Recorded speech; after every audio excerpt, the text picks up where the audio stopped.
Hello, and welcome to Tag1 TeamTalks, our series on emerging web technologies at Tag1 Consulting. Today's episode is about DrupalSpoons, a configuration of groups and projects built on GitLab that offers issues, merge requests, and continuous integration for contributed projects in the Drupal ecosystem. I'm Preston So, and I'll be the host of today's episode. I'm joined today by two of my dear friends and colleagues, Moshe Weitzman, located in Boston. He is a subject matter expert, senior architect, and project lead at Tag1.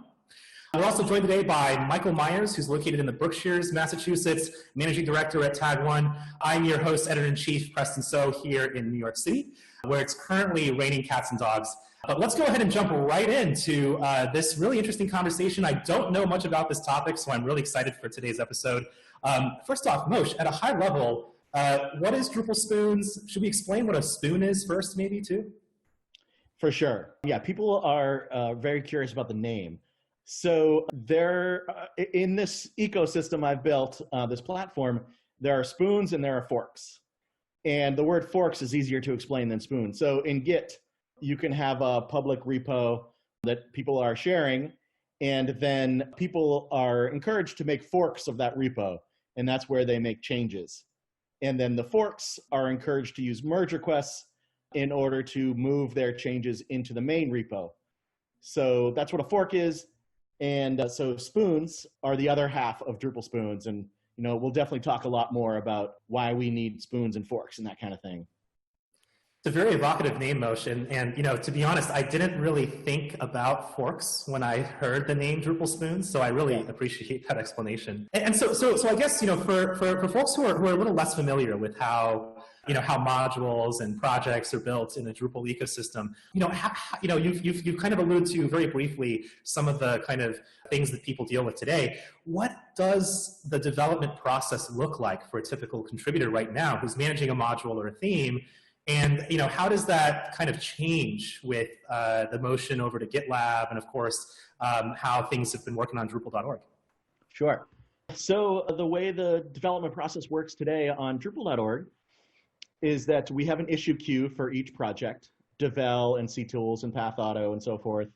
And in that issue queue, people are encouraged to post patch files. And that's the mechanism that they use in order to propose changes to those projects. Those patch files are picked up by a bot called DrupalCI, and DrupalCI has a recipe where it assembles the project like Path Auto, applies the proposed change, the patch file, brings in the right version of Drupal core and the right database and so forth, and runs the suite of unit tests on it. So that's how development works today, and it certainly works. Drupal has achieved lots of success with it, and in a sense, with DrupalSpoons, we're doing the same kind of thing. We're just doing it a lot more elegantly, in my opinion. And so I want to get into what are the pain points for the current Drupal.org development process. So I have a list here, if people will bear with me. So when you're authoring issues and replies on Drupal.org, it's extremely hard to upload images in order to supplement the point you're trying to make. There is an image button in the toolbar. If you click that, you would think that you could just drag an image in. You can't. The process, which isn't well described, is that you have to attach an image file to your comment and then reference that image file when you click that image button. So there's a two-step process there. It's only 2 steps, but it's enough to discourage most people from using images, sorry. You might think that using images is not a big deal because, well, we never had that, but it is a big deal. Okay, so when you're talking about bug reports, when you're talking about support requests and feature proposals, the conversation goes way faster and clearer when you have images supporting that conversation. So the Drupal.org flow is actively inhibiting our conversation by not making it easy to add images. In GitLab, you can copy from one place and paste into the text area, and you have an image uploaded. No fuss. You can drag it from somewhere on your desktop and move it into the text area, and you have an image.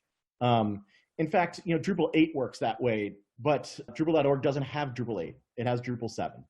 And so we don't have nice images, and it really hurts us. Another problem with, or another pain point with Drupal.org is the nitpick culture. When people propose patches, inevitably people follow through and they might comment on the material points about your patch, but they will definitely comment on the variable names they disagree with, or the white space they disagree with, or various other coding standards issues. And it's fine that those things should get fixed before they get into the code. However, it's not fine in my experience to just say what those problems are without also fixing them. But the tools didn't make that easy. So the culture on Drupal.org is generally that it's okay to just give a nitpick review and walk away. The way this is solved on GitLab, there are a couple different ways. When you're giving a review in a merge request, you can actually submit a suggestion, which is this line should be this way. And you write the new line for that way, new version of that line, and the author of the merge request can accept your change proposal. And so neither the reviewer or the merge request author had to get their command line tools out to do this work. It was all done with a browser. It was all done easily. So I, as a patch author, would love to get suggestions and would not love to get nitpick discussion. And there's this other tool called the Web IDE in GitLab, which is amazing. Really cool engineering that someone did, and product engineering. On any merge request, you can say open in Web IDE. And what happens then is that you get this IDE in the browser that has syntax highlighting. It has the ability to, it opens automatically all the files that were changed in that merge request. And you can go ahead and make the changes that you have spotted for that merge request. So it's like a much enhanced version of suggestions where you can make a substantially better version of the patch, again, without resorting to the command line, pulling down the branch, opening up the editor, and so forth. You have a quick way of making changes. So I think our velocity will improve once we adopt the Web IDE. The Web IDE does other stuff that are amazing, like as you're making changes, you can make commits, and those commits automatically run the CI pipeline. And you can see the CI pipeline status as you're developing in the Web IDE. So you can iteratively make changes so that your tests pass.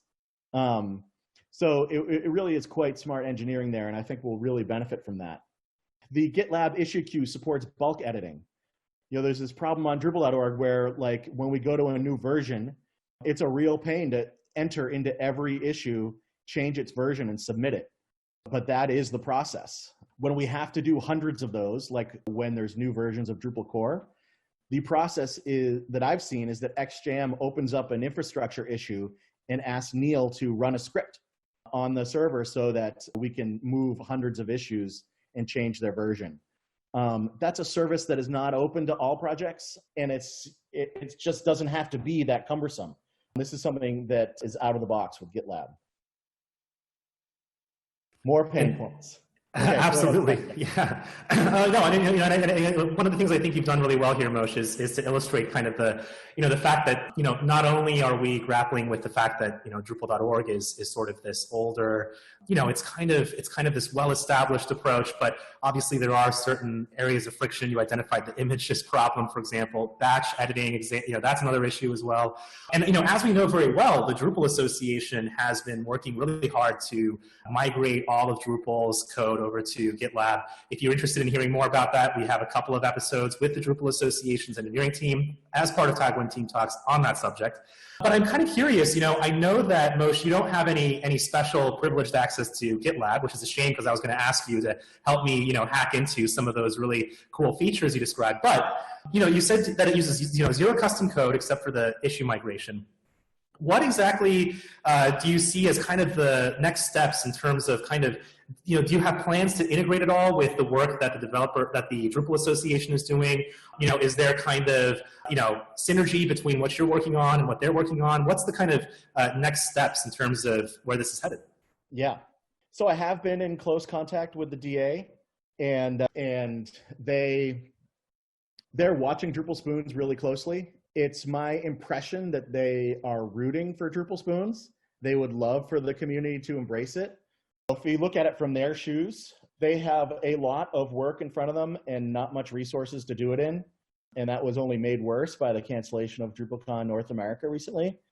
And so wouldn't it be great if they could just move everyone off of the project modules onto vanilla GitLab? I think they would love that. They would remove maintenance of the project modules and thus be able to upgrade to Drupal 9 on Drupal.org in a much simpler fashion. And they could potentially remove maintenance of Drupal CI, which is quite a big time and resource investment they have too. And like all those dollars and hours can go into the next highest priority. So I think that's why the DA is really interested in this project. At the same time, the DA basically follows what the community says and wants, right? Above all else. And so, I've been saying that DrupalSpoons is a model and a movement. It's a model in that I'm showing the DA and showing the community that we can use vanilla GitLab and it'll work fine. But that's not enough. If it was just a proof of concept, I would have announced it on Twitter and been done with it. But I feel like we need modules to move over. We need people to move over. We need people to want it and to say they want it and to tweet about it in order to overcome the status quo. I think that there's no villain in this case. People are generally supportive of this move. The only villain is the status quo. It's people have their pet features that work differently from Drupal.org to GitLab, and they might prefer the way they work on Drupal.org. But I think I have more pain points that I can illustrate here.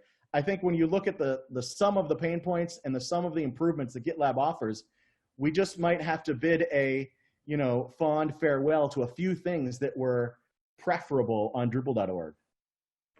Absolutely, absolutely. And I think that, this is part of a lot of, obviously there's been discourse since the very beginning of Drupal's move to Git, for example, about, leveraging some of these source control providers and their full feature sets. And it's been a very fraught kind of discussion, obviously, because there's a lot of different passions and moving parts and, really, really challenging issues involved. So, I think one of the things I can say is that, we definitely, sort of appreciate, Moshe, your really kind of concentrated thinking on how can we actually, challenge that status quo and move into this kind of much more kind of developer-friendly direction for this environment, which I love. But, I think we glossed over a little bit of kind of the core features of DrupalSpoons. I think that, your description was incredible. But I want to dig in just a little bit further into some of these kind of three core pillars that you identified. So, you mentioned that DrupalSpoons offers obviously issue support. I imagine, this is very similar to kind of the ways in which GitHub or GitLab normally does issue queues. One of the things that I know that GitLab provides is a much richer kind of customizability when it comes to things like issue management and things of that nature. Could you speak to a little bit kind of, how does kind of DrupalSpoons improve upon the issue management or issue process within the GitLab context nowadays? Yeah, for sure. Yeah, so the features from GitLab that we're primarily using are issues, merge requests, and continuous integration, CI. So, GitLab offers relatively simple issues. They're better in some ways and worse in some ways than Drupal.org issues. And, the sort of management of them is the same. You have a set of maintainers who accept code changes and that sort of thing. One place where I think that DrupalSpoons really innovated here is the local development process for contrib modules is a lot better defined than it is on Drupal.org. When you git clone a contrib project from DrupalSpoons and run compose or install, you have a fully functioning website and installation of Drupal there. You don't then have to symlink it into an external Drupal core, for example, in order to have tests run. It all is cohesive right there. That's beneficial for a couple reasons. One is that in your IDE, you have Drupal core, you can do completion and so forth with the right version of Drupal core. Furthermore, any other dependencies are right there. Next up, what was I going to say? I had a list. Well, the test running. Okay, so you can just run composer unit and your tests run. No symlinking, yeah. Yes, but apart from that, on Drupal CI, you kind of have this problem where your tests don't run exactly the same as they do on Drupal CI. And so you have people who are following the Drupal CI docs. How do I get Drupal CI locally so that I can replicate the failure that I'm seeing on Drupal.org testing? That's not a thing with DrupalSpoons. Like, it's exactly the same commands that you run locally and that you run at GitLab. So I think that's another real benefit for developers, is that you have a clear way to develop and run tests. I think, especially as tests become more and more critical to every developer's workflow, obviously, I think the adoption of test-driven development has been, relatively slow, but picking up some speed. This will be very, very good to see a lot of adoption in the Drupal community of these kind of mechanisms. And I'm very excited to see, you mentioned, for example, merge requests, which of course are unique to GitLab, really, really great feature, a kind of unique CI feature suite. But you also mentioned the web IDE, which I thought was one of the things that, has been really challenging. It's really hard to kind of directly edit code within the environment that you're reviewing code in. So I think that that's a really good kind of component as well. Yeah. So I guess, to move away a little bit from the kind of engineering side, because obviously everyone can read your blog post. It's an incredible description of exactly what DrupalSpoons does. I want to get a little bit of the kind of human side here, the personal side here. Like, how did DrupalSpoons come about? What were some of the problems that you saw and that were affecting your own kind of personal workflows? And why did you end up creating it? Yeah. One of the projects I maintain is called Devel. And if people want to check out DrupalSpoons, that might be a good project to check out on there. We had a problem with testing on Drupal.org where it wasn't showing all of the deprecations that we expected it to show. And so we were running the test suite on Travis CI, which is a pretty cool system, but had a little bit of frustration with that. And rather than improve our Travis tests, I wanted to give GitLab CI a try for running our tests. And in order to run the tests, I had to kind of reorganize the code base. And once I had the code reorganized and the tests running, I was like, well, this is really cool. This is the way I want to work. Why not bring issues and merge requests in and just do the whole shebang? So it kind of spiraled in that way. I didn't intend to build a whole CI system for Devel, and I certainly didn't intend to build a platform for other projects to join on. But like, it made every step of the way made sense, and it made it cooler. And we were under lockdown, and it was a Corona project. And it was really a lot of fun, while the world was stopped. So I'm happy with how it has turned out. I think it's totally usable by projects that want to use it, and you'll recognize benefits on day one from doing so. I think this illustrates very well also the kind of scratch your own itch, tendency in the Drupal community and also in open source at large. Obviously this sprung up from, a kind of task that you needed to do for maintenance of the Devel module. It wasn't necessarily something that was, this grandiose idea. And, I love that the pandemic has helped you find the time to really build this out. I wish I could have been that productive and prolific, but maybe next pandemic, we'll see. Hey, so one question I had for you, Moshe, though, was, we talked about how this is going to completely reinvent and, revitalize in some ways the kind of contributed developer process and the developer workflows that people use to create contributed projects. Is this going to be for core too? Is there any kind of potential or any sort of way that this could possibly be something that could be really beneficial to, core committers or core maintainers, like Fabian, who's a guest on our Core Confidential show all the time? Yeah. So, my personal opinion is that core could definitely use this process. I think that politically, core is a bigger deal to many people. So I haven't tried to really advocate for core using DrupalSpoons. So my goal really is to get contrib projects to use it first on DrupalSpoons, and then maybe the DA will offer for contrib a vanilla GitLab experience. I think that would be an awesome next step. And then I think it's up to the community and the core maintainers to decide, do we want to stick with project module or do we want to make GitLab work? And I am like thrilled to be part of that conversation and do prototyping and talk through the pain points. You know, ultimately we'll see where that goes. I think that core might be sufficiently different in its needs that maybe it's going to be its own group on GitLab that is separate from DrupalSpoons. Like it might not be the exact same configuration, but I think all of the same ideas and workflows apply. I think that's a very worthy goal. It sounds like a very lofty vision. You know, I think we all know how challenging it is to get some of these things, you know, going for not just contrib, but also for core. So out of curiosity, you know, I know that this originally started out as a kind of milestone for the Devel module. And you know, as I understand it, it's live and working right now for the Devel module. Could you speak a little bit to kind of like, how can somebody leverage DrupalSpoons today? And, you know, for example, me, you know, I have very, you know, I have a couple of projects that I've got that I'd love to introduce DrupalSpoons to. What's kind of the first step for someone who's totally new to the DrupalSpoons approach? And how can I get started? Yeah, there's like, you know, 25 modules or so that are enjoying DrupalSpoons right now. The way you join is that first you join as a user, where there's like one issue you have to create in a queue called the webmasters issue queue. And the only thing you have to do is post an issue that says join DrupalSpoons. At that point, a bot will pick up your new issue request using the GitLab API, and it will add you to the DrupalSpoons group and the Drupal forks group.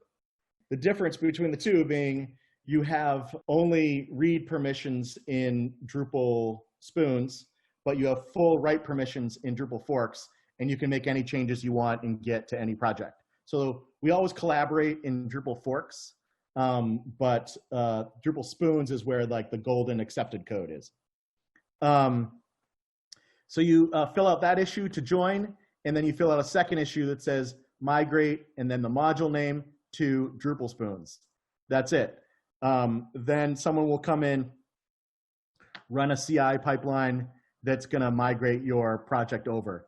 And migrate your project over means that the code comes over, the issues come over, and you get a project created for a spoon, and you get your project created as a fork, and you get someone, you know, the bot replies, or the person replies in the post and says, your project has been migrated. The cool thing, or one cool feature about that is that DrupalSpoons automatically mirrors all your code changes to Drupal.org. So any changes that you're making on Spoons are automatically come back to Drupal.org. And so when people download packages through Composer or download tarballs, they're getting the latest code, and you didn't have to do any work there. Well, that's incredible, and you know, I think that, you know, first of all, it's incredibly kind of, you know, straightforward process, and that makes sense. I'm looking forward to migrating over to DrupalSpoons if I find the time. We'll see. But you know, it's great to hear that there's 25 modules. You know, are there any kind of prominent names on that list that we would know about? I'm sure there are, and I'm sure there are a lot of enthusiastic DrupalSpoons users who would be or DrupalSpoons folks who are interested in DrupalSpoons who would be interested to hear kind of who is currently using it. I think that the one that most people will know about is Migrate. Yeah, Lucas Hedden has done a great job of moving the Migrate suite over. So most of Migrate is now on DrupalSpoons. Otherwise, Jürgen Haas moved a bunch of his modules, the Drupal remote dashboard, and you know, there are other like interesting but less known modules that have moved over to. Yeah, so if you look at the DrupalSpoons group, you can see the listing of who's in there. That's amazing. Now, you know, one thing I wanted to ask is, you know, obviously, of course, you know, there's a lot of discussion to be had coming soon about, you know, whether this, you know, what this means for core, what this means for the Drupal Association, what this means for our GitLab migration. But from the standpoint of, you know, open source governance and the community that you've begun to foster, which is really incredible here, this ecosystem. You know, is every aspect of DrupalSpoons open source, free and open source? You know, how would you like people to get involved? Is there a place where, you know, maybe there's some good initial steps that contributors could work on? And you know, how can people get involved in helping you out and supporting this amazing ecosystem? For sure. So like the simplest thing is to tweet about it and blog about it and make your support known. More involved would be to come to the webmasters issue queue, DrupalSpoons/webmasters, and look at the open issues there and participate in them. You can also look at the code that's there. Yes, DrupalSpoons is all open source. You can browse the code. You can open up a merge request and make it better. So I would welcome those kinds of participation for sure. And yeah, bring your projects over would be a great way to show your support. Wonderful. So, one thing I did want to kind of ask here is, in terms of the ways in which this kind of approach is changing, I recognize, for example, that the ways in which developer processes work, one of the things I know is coming soon, for example, is, I'm not sure exactly what it entails, but GitHub codespaces, for example. How does this approach with DrupalSpoons fit into the larger kind of debate happening right now around workspaces, issue workspaces, and GitHub's coming codespaces? So, I mean, I think the bottom line is it gets Drupal into the modern world of, web-based and Git-based development. So that's how it fits. Like, we have millions and millions of dollars going into developer experience, right? As you mentioned, GitHub and Microsoft have poured tremendous resources into that. And on the other side, GitLab has poured tremendous resources into a platform. So it's not feasible for the Drupal community to keep up with that kind of investment. We don't have the UX team, the product leadership to build at that velocity. And you can see because project module rarely get touched by people outside the association. So it's about time for us to jump on that train and benefit from it. GitLab is like an amazing product, an amazing company if people haven't been paying attention. They have a velocity that's outstanding. They have a super transparent company. You can read all of their policies. You can read their backlog directly as GitLab issues. You see who all the product managers are for each section. You can just mention them in an issue and they will reply.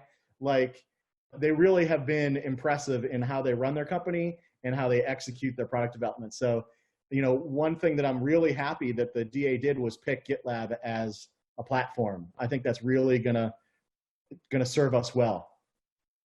I couldn't agree more. I think that GitLab is a resolute step into the future for Drupal, and it's going to be exciting to see how we begin to leverage some of those exciting features, and especially how we begin to really get the value that you described out of DrupalSpoons. I'm very, very excited. So we have a segment here now for something completely different. We have a little segment here on Tag1 TeamTalks called the Aside Tag. And what we do is we just spend about 1 minute per panelist, and we share something going on in our personal lives, something that is, something that we've been, that we've learned about recently, or that we've been playing with, or something that we want our audience to check out. Obviously, we have a lot of listeners and a lot of viewers from around the world. So I'll go first.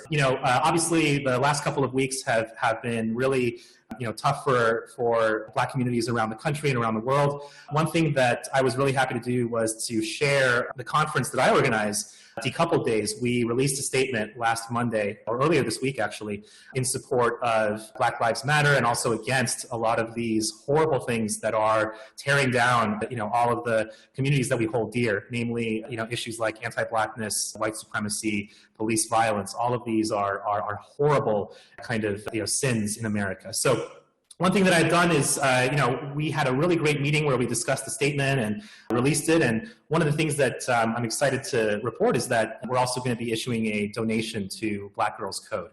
So very, very excited to do that with the team. And, this labor of love and this nonprofit conference is something that, has really shown up in terms of the kind of emphatic and strong statement that we wanted to issue in light of these events. So that's what's been going on in my world. Myers or Moshe, what's been going on in your world?